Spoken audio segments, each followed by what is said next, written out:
ഏറ്റവും മോശമായ സമയത്തിലൂടെയാണ് മലയാള സിനിമാ മേഖല ഇപ്പോൾ കടന്നുപോകുന്നത്. എന്നാൽ ഓണത്തിനോടനുബന്ധിച്ച് ഒരു പിടി നല്ല ചിത്രങ്ങൾ തിയേറ്ററുകൾ എത്തുകയാണ്.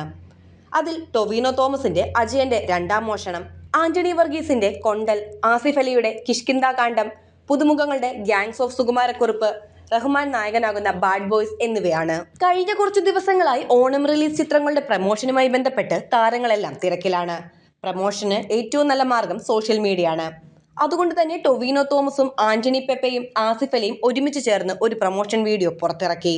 ഞങ്ങൾ മൂന്നാളും ഓരോ പടവുമായി വരുന്നുണ്ട്, മിന്നിച്ചേക്കണേ എന്ന തലക്കെട്ടോടെയാണ് വീഡിയോ താരങ്ങൾ പങ്കിട്ടത്. യുവതാരങ്ങളുടെ വീഡിയോ ശ്രദ്ധിക്കപ്പെട്ടതോടെ അഭിനേത്രിയും നിർമ്മാതാവുമായ ഷീലു എബ്രഹാം സോഷ്യൽ മീഡിയയിൽ പങ്കിട്ട കുറിപ്പാണിപ്പോൾ ശ്രദ്ധ നേടുന്നത്. ടൊവിനോയെയും ആസിഫിനെയും പെപ്പയെയും വിമർശിച്ചുള്ളതാണ് ഷീലുവിന്റെ കുറിപ്പ്.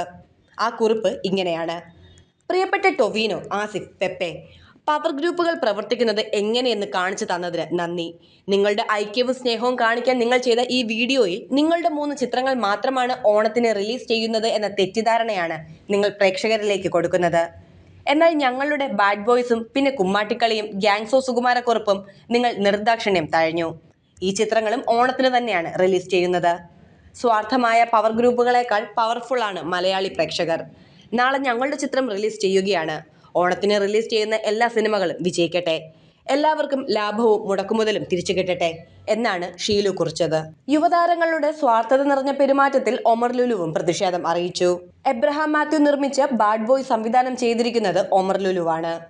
നിങ്ങൾ എല്ലാവരും സിനിമയിൽ കഷ്ടപ്പെട്ട് വന്നവരല്ലേ, എല്ലാ സിനിമകൾക്കും ഒരേ കഷ്ടപ്പാടല്ലേ, എന്തിനാണ് ഞങ്ങളെ അവഗണിച്ചതെന്നാണ് ടൊവിനോയോടും ആസിഫിനോടും പെപ്പയോടുമായി ചോദിച്ചത്. അതേസമയം ഈ കുറിപ്പിന് സമ്മിശ്ര പ്രതികരണമാണ് ജനങ്ങളിൽ നിന്ന് ലഭിക്കുന്നത്.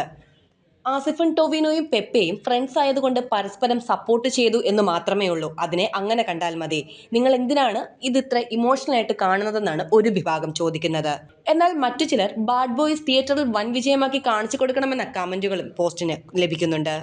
ആരെത്ര പ്രമോഷൻ നടത്തിയാലും നല്ല സിനിമകൾ മാത്രമേ ഇന്നും മലയാളത്തിൽ വിജയിച്ചിട്ടുള്ളൂവെന്നും കമന്റുകൾ വന്നിട്ടുണ്ട്.